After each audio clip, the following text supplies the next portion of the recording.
सुमित्रा, दिन प्रतिदिन मेरे बीमारी सुधार होने की बजाय और बढ़ता ही जा रहा है। मैं क्या करूं? मुझे कुछ समझ में नहीं आ रहा है सुमित्रा। आप भगवान पे भरोसा रखिए, सब ठीक हो जाएगा। सुमित्रा, हमारे पास घर के अलावा और कुछ भी नहीं बाकी है जो बेचकर अपना इस बीमारी का इलाज करवा सकता। और वैसे भी इस घर को पहले ही गिरवी रखकर साहूकारों से पैसा ले चुका हूँ। अब क्या होगा सुमित्रा? मुझे आगे का कुछ भी दिखाई नहीं देता। मेरी पास कुछ गहने हैं, आप उसे बेच दीजिए और आप अपना इलाज करवा लीजिए। नहीं सुमित्रा, नहीं, तुम ये गहने फिलहाल अभी मत बेचो। अगर गांव की साहूकारों के पास हम ये गहने बेचेंगे तो इसे आधी दाम में खरीदेगा वो। और हाँ, इससे मेरा इलाज भी पूरा नहीं हो पाएगा सुमित्रा। इससे अच्छा होगा कि क्यों न हम इस गहने को शहर में ले जाके बेचें ताकि उसकी सही दाम हमें मिले। लेकिन शहर जाएगा कौन यह गहना बेचने के लिए? आप तो जा नहीं सकते हैं।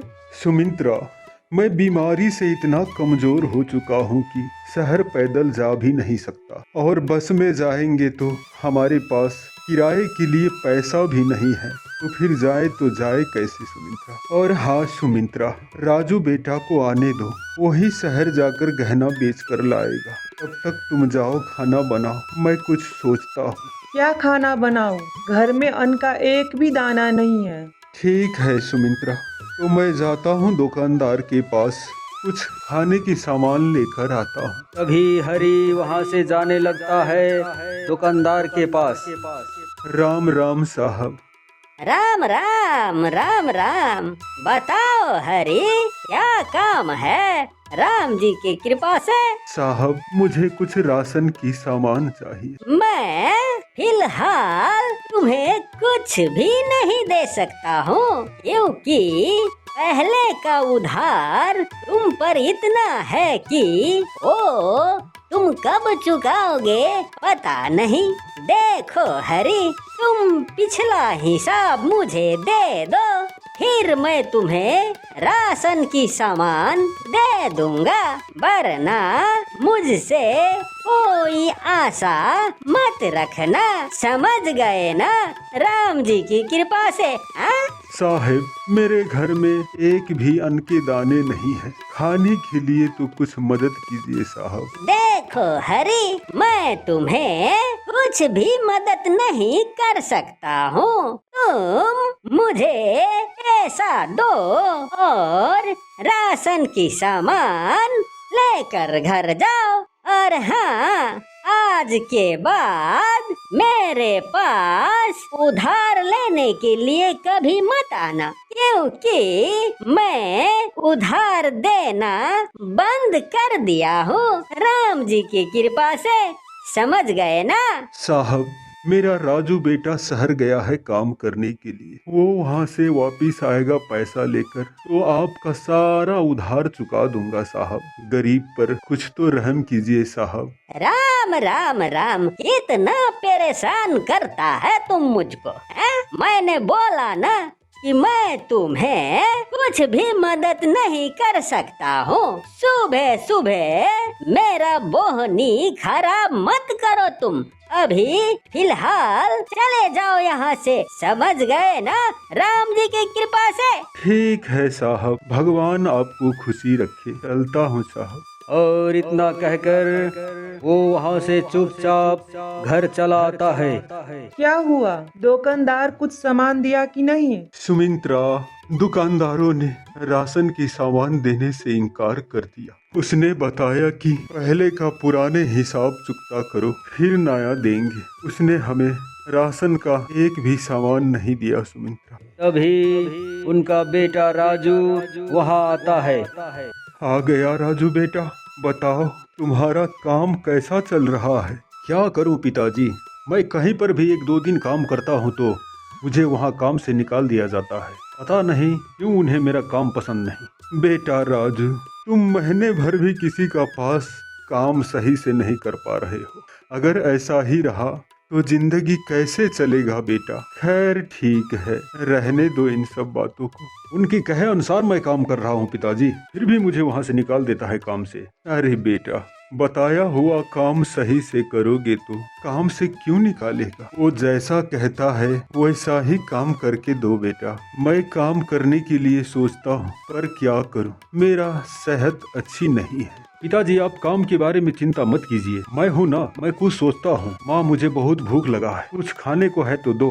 क्या बताऊँ बेटा, घर में खाने के लिए अन्न का एक भी दाना नहीं है। हाँ बेटा, मैं दुकानदार के पास गया था पर दुकानदारों ने बोला कि पहले का पैसा चुकता करो फिर सामान देंगे। उसने सामान देने से इनकार कर दिया बेटा। पिताजी आप चिंता मत कीजिए, मेरे पास कुछ पैसा है, मैं अभी जाता हूँ, खाने का सामान लेकर आता हूँ, आप लोग यहाँ आराम कीजिए। अभी राजू चला जाता है खाने का सामान लाने के लिए। सुमित्रा मेरा तबीयत कुछ ज्यादा ही खराब होने जा रहा, मैं जाता हूँ कुछ देर आराम करने। ठीक है जी, मैं राजू का इंतजार करती हूँ। राजू खाने का सामान लेकर घर आता है और तभी अपने पिताजी का हालत खराब देखकर तुरंत वैद्य को बुलाकर लाता है। देखो राजू, तुम्हारे पिताजी का सेहत कुछ ज्यादा ही खराब है। तुम्हें मुझे पहले ही बुलाना चाहिए था। तुम्हें अपने पिताजी को शहर के किसी अस्पताल में ले जाना होगा, वहाँ ले जाकर इलाज करवाना पड़ेगा और वो भी बहुत जल्द। देखिए वैद्य जी, शहर के अस्पताल में बहुत ज़्यादा ही पैसा खर्च होगा वैद्य जी। मैं शहर ले जाकर अपना पिताजी का इलाज नहीं करवा सकता क्योंकि मेरे पास पैसा नहीं है, इसीलिए आप ही कुछ कीजिए वैद्य जी। मैं फिलहाल तुम्हें कुछ दवाइयाँ दे देता हूँ, लेकिन जितना जल्दी हो सके तुम अपना पिताजी को शहर ले जाकर इलाज करवाओ। ये लो कुछ दवाइयाँ है, मैं अभी चलता हूँ। ठीक है वैद्य जी। वैद्य का बात सुनकर राजू और राजू की माँ दोनों चिंता में पड़ जाता है। देखा राजू, तुम्हारा पिताजी का सेहत थोड़ी भी ठीक नहीं है। ये लो राजू गहना, इसे शहर जाके बेच दो ताकि तुम्हारा पिताजी का इलाज हो सके। ठीक है माँ, मैं अभी शहर जाता हूँ और गहने बेचकर पैसा लेकर आता हूँ, उससे पिताजी का इलाज करवाऊंगा। आप चिंता मत कीजिए माँ, आप पिताजी का ख्याल रखिए, मैं अभी चलता हूँ माँ। ठीक है बेटा, अच्छे से जाना। तभी राजू शहर की तरफ जाने लगता है। कुछ दूर जाने के बाद अरे राजू कहाँ जा रहे हो, मैं तुम्हारे ही पास जा रहा था। क्यों, क्या हुआ? लगता है तुम्हारे याददाश्त बहुत कमजोर है क्योंकि तुम बहुत ही जल्दी भूल जाते हो। मेरे पैसे का क्या हुआ, मेरा पैसा अब तक क्यों नहीं मिला? मैं कुछ जरूरी काम से अभी शहर जा रहा हूँ, आपका पैसा मिल जाएगा लेकिन कुछ दिन का टाइम लगेगा। मैं कुछ नहीं जानता, मुझे मेरा पैसा दो, नहीं तो घर खाली कर दो अभी की अभी, समझा? साहब मेरा पिताजी बहुत बीमार है, मैं पहले पिताजी का इलाज करवा लेता हूँ, फिर बाद में आपका पैसा दे दूंगा, वो भी ब्याज सहित। मैं कुछ नहीं जानता, मुझे मेरा पैसा दो, नहीं तो घर खाली कर दो अभी का अभी, समझा? और तुम अभी कहाँ जा रहे हो? साहब गहना बेचने के लिए जा रहा हूँ शहर। ठीक है, मैं तुम्हें 2 दिन का टाइम देता हूँ और हाँ 2 दिन के अंदर मुझे मेरा पैसा मिल जाना चाहिए। अभी फिलहाल तुम जाओ। ठीक है साहब। राजू वहाँ से जाने लगता है। सुनो, तुम दोनों जाओ और राजू अभी शहर जा रहा है गहना बेचने के लिए, उससे उसका गहना छीन कर मेरे पास लेकर आओ, समझा? और हाँ ऐसी जगह जाकर छीनना जहाँ कोई इंसान आता जाता ना हो, समझ गया ना? ठीक है मालिक, आप चिंता मत कीजिए, मैं आपका नमक खाया हूँ, आपका काम हो जाएगा। हाँ क्यों नहीं, मैं भी आपका नमक खाया हूँ, आपका काम जरूर होगा साहब। अब खरे खरे मेरा मुंह क्या देख रहे हो, जाओ। तभी वो दोनों आदमी वहाँ जाता है और राजू को पिटाई कर कर उसके पास से गहने छीन लेता है और वो दोनों चला जाता है। और कुछ देर बाद वहाँ एक आदमी आता है। तभी राजू उस आदमी को उसके परिवार के साथ बीता हुआ सारा कहानी बता देता है।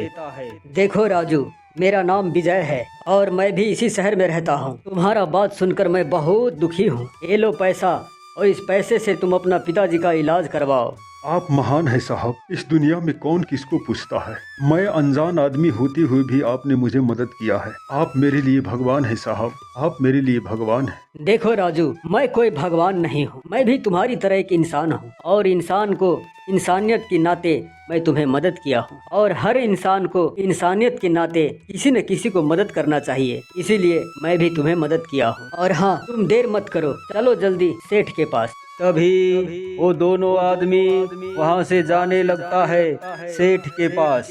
आपका ही नाम सेठ फकीरचंद है? जी हाँ, आपने सही सुना, फरमाइए। मैं यहाँ कुछ फरमाने नहीं, आपको समझाने आया हूँ। आपको शर्म नहीं आता? बेचारे राजू अपने पिताजी के इलाज के लिए गहने बेचने शहर जा रहा था और आप लोगों ने मिलकर मार पीट कर वो गहना छीन लिया। अरे कैसे हैवान है आप लोग, आपको शर्म नहीं आता? आप लोग इंसान है? मुझे तो लगता है इंसान के नाम पे कलंक है आप। अरे शर्म किस बात का, उसने मेरा पैसा लिया है। कितना पैसा लिया है आपसे राजू का पिता ने? तकरीबन 50,000 ब्याज लगा कर बनता है। ठीक है, पकड़ो ये पैसा और हाँ, उसके साथ जो लूटा गया था वो गहने वापस कर दो। और हाँ राजू, तुम जाओ पहले अपना पिताजी का इलाज करवाओ। तभी राजू चला जाता है। देखो सेठ, गरीबों पर अत्याचार करना छोड़ दो, वरना एक दिन लेनी की देनी पड़ जाएगी। तुम क्या सोचते हो कि पैसों की ताकत से इस दुनिया पर हुकूमत कर लेंगे?